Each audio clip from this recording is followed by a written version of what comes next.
அனைவருக்கும் என் நமஸ்காரங்கள். போன அத்தியாயத்தில் பகவானுடைய அவதாரங்கள் எல்லாம் பற்றி தெரிஞ்சிட்டோம். அந்த பகவானை பற்றி தெரிஞ்சுக்கணும் அப்படின்னு பரீட்சித்து நினைக்கிறார். அதுக்கு பல கேள்விகளை எல்லாம் கேட்குறார். அந்த கேள்விகளெல்லாம் ரொம்ப உயர்ந்த கேள்விகள். அப்படி என்னென்ன கேள்விகளெல்லாம் அவர் கேட்குறார், இதில் என்ன சொல்கிறாருங்கிறத நம்ம இந்த 8வது அத்தியாயத்தில் பார்க்கலாம். ஓம் நமோ பகவதே வாசுதேவாய. அத அஷ்டமோऽध्यायः. ராஜோவாச்ச ब्रह्मणाचोदितो ब्रह्मन् गुणाख्याने अगुणस्य च यस्मै यस्मै यथा प्राह नारदो देवदर्शनः. एतद्वेदितुमिच्छामि तत्त्वं वेदविदां वर. हरेरद्भुतवीर्यस्य कथालोकसुमङ्गलाः.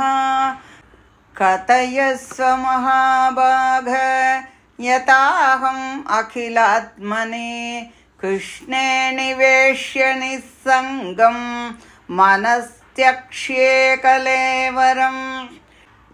शृण्वतः श्रद्धया नित्यं गृणदश्च स्वचेष्टितं कालेन नातिदीर्घेण भगवान् विशते हृदि प्रविष्टः कर्णरन्ध्रेण स्वानाम्बावसरोरुहं दुनोति शमलं कृष्णः सलिलस्य यथा शरत्.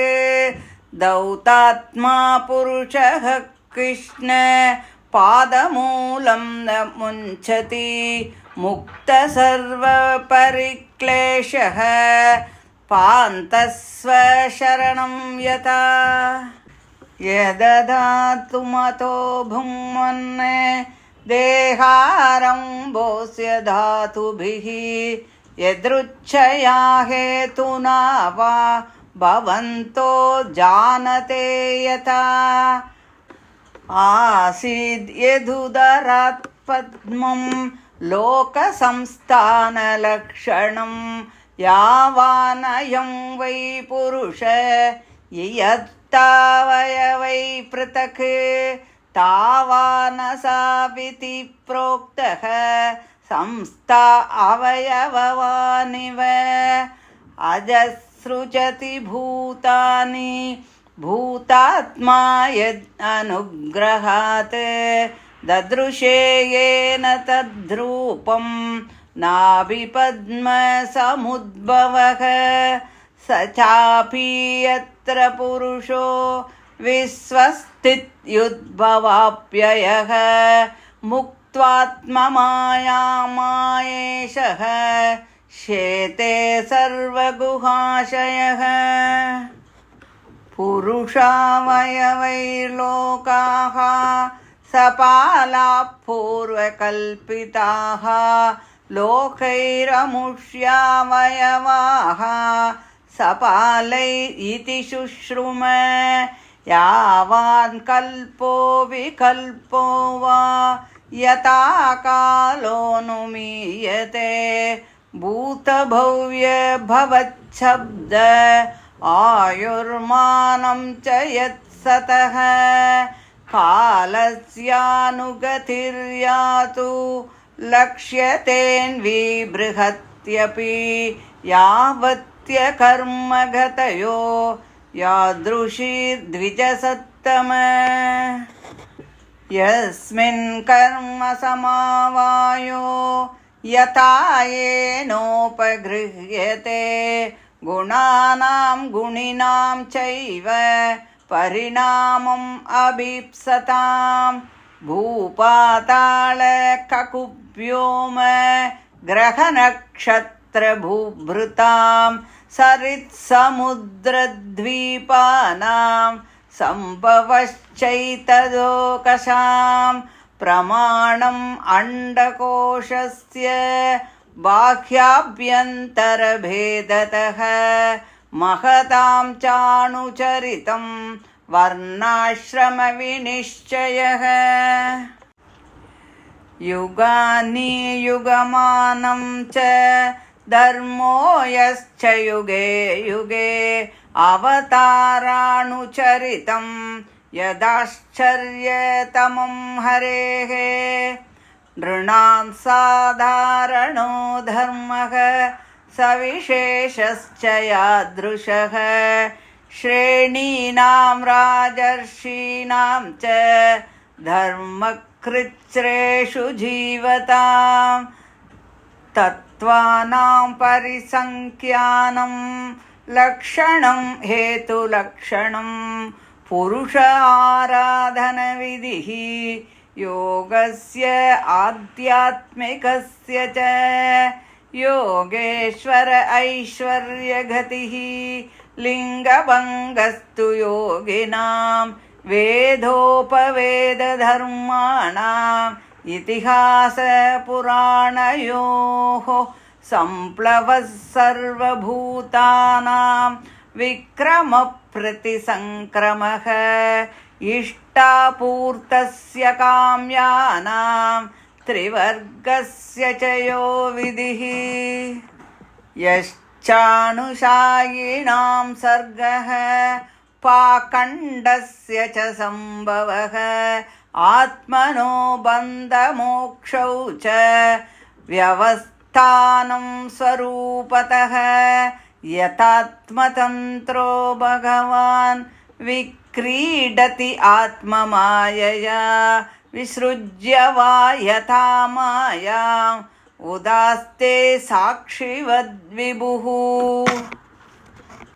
सर्वं एतच्च भगवन् पृच्छते मेनुपूर्वशः तत्त्वतो अर्हस्युदाहर्तुं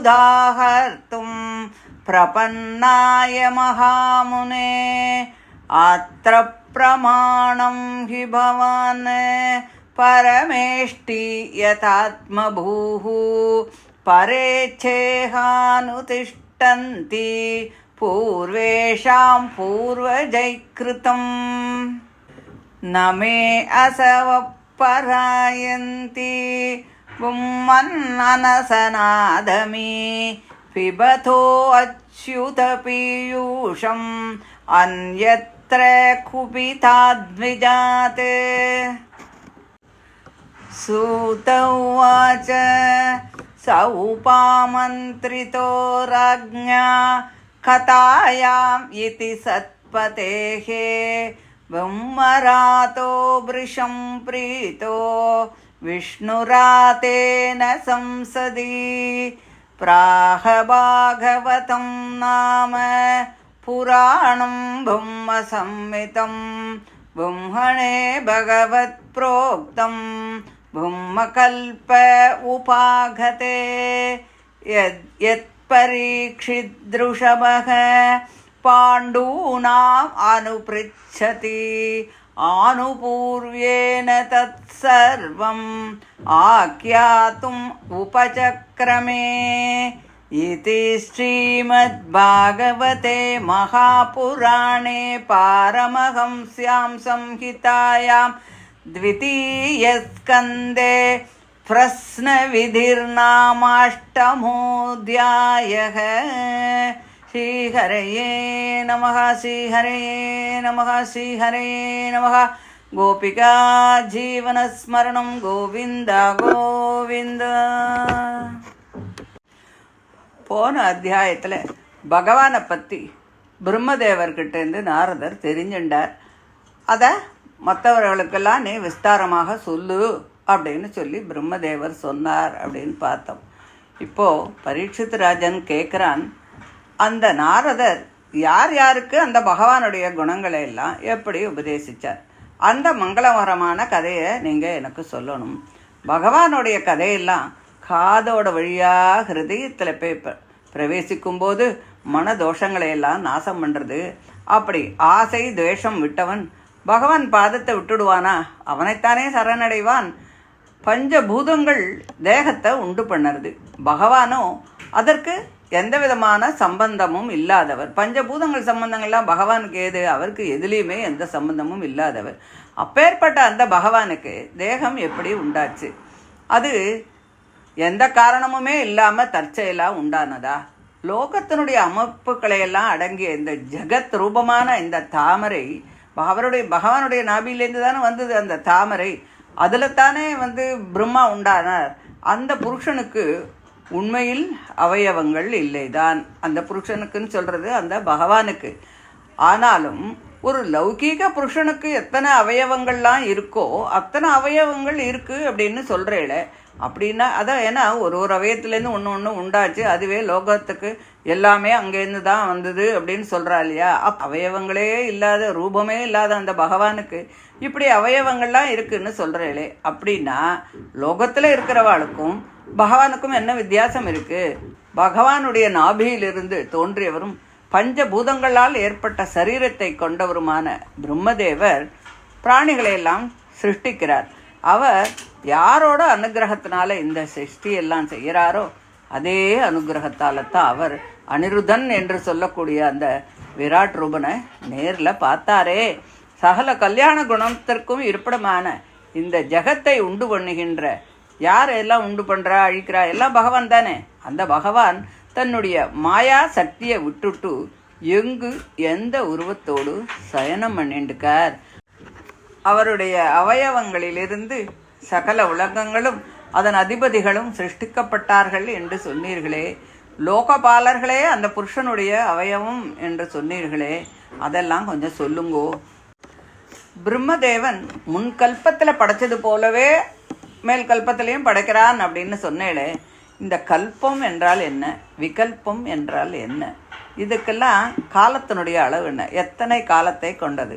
மகா கல்பத்தோட அளவு என்ன, அவாந்தர கல்பத்தோட காலம் என்ன, நடந்தது, நடக்கிறது, நடக்க போவது, இவைகளெல்லாம் எப்படி தெரிஞ்சுக்க முடியறது?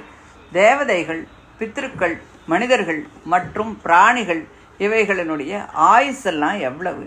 நிமிஷம் முதல் வருஷம், சம்வத்சரம் முதலிய பெரிய காலத்தினுடைய அளவுகளெல்லாம் எப்படிப்பட்டது? கர்மத்தால் அடையக்கூடிய பலன்கள்லாம் என்னென்ன?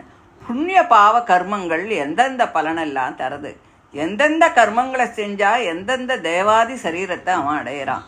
பூமி, பாதாளம், ஆகாசம், கிரகம், நட்சத்திரம், சமுத்திரம், தீபங்கள், இப்படி எத்தனையோ இருக்கே. இதெல்லாம் எப்படி உண்டாருது? இவைகளெல்லாம் இருக்கக்கூடிய அந்த பிராணிகளின் உற்பத்தியெல்லாம் எப்படி உண்டாருது?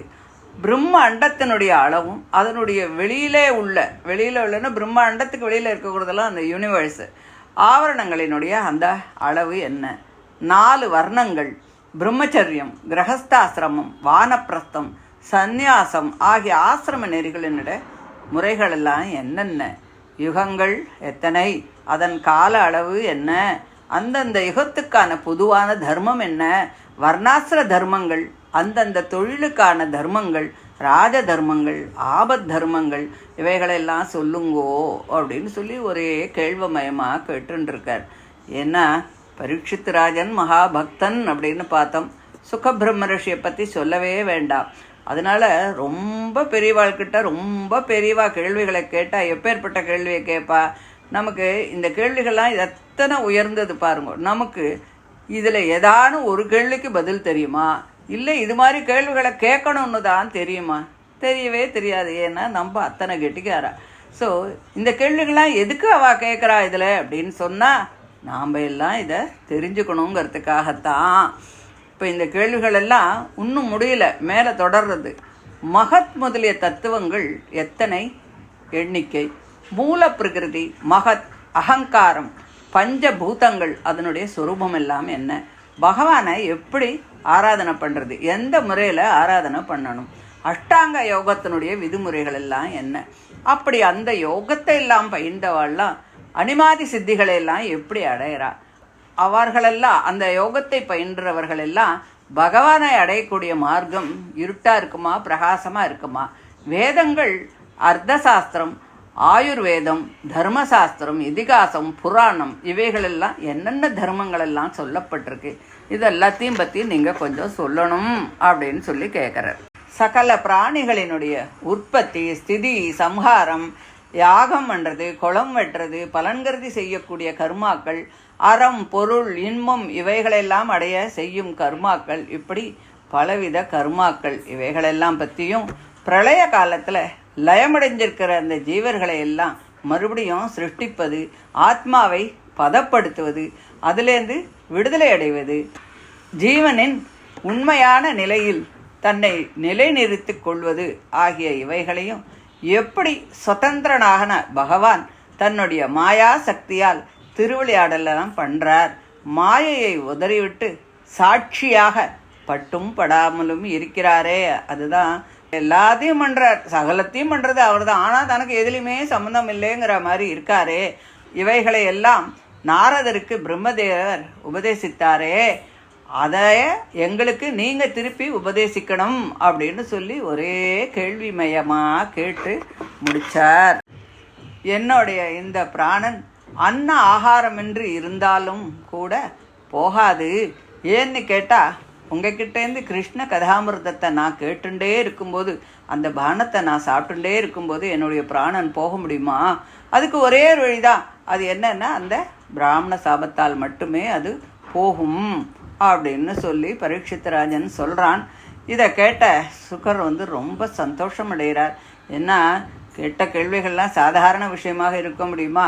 எப்பேற்பட்ட உயர்ந்த விஷயங்கள், லோகத்துக்கு க்ஷேமத்தை தரக்கூடியது, லோகங்கத்தில் இருக்கக்கூடியவா எல்லாரும் தெரிஞ்சுக்க வேண்டிய மிக மிக மிக உயர்ந்த விஷயம் இல்லையா?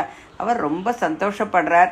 பகவானுடைய சரித்திரத்தை பிரம்மகல்பத்தில் பிரம்மதேவருக்கு பகவானால் சொல்லப்பட்ட அந்த பாகவதத்தை அவர் சொன்னார். பரீட்சத்தினுடைய கேள்விகளுக்கு நிறைய கேள்விகள் கேட்டான் இல்லையா, அதற்கு பதில் சொல்ல ஆரம்பிக்கிறார் அப்படின்னு சொல்லி சூத மகரிஷி சொல்லி முடிக்கிறார். இந்த சுகர் பரீட்சித்ராஜனுடைய கேள்விக்கு என்னெல்லாம் பதில் சொன்னார், எப்படி சொன்னார் அப்படிங்கிற விஷயங்களை எல்லாம் நாம் அடுத்த 9வது அத்தியாயத்தில் பார்க்கலாம். தேங்க்யூ.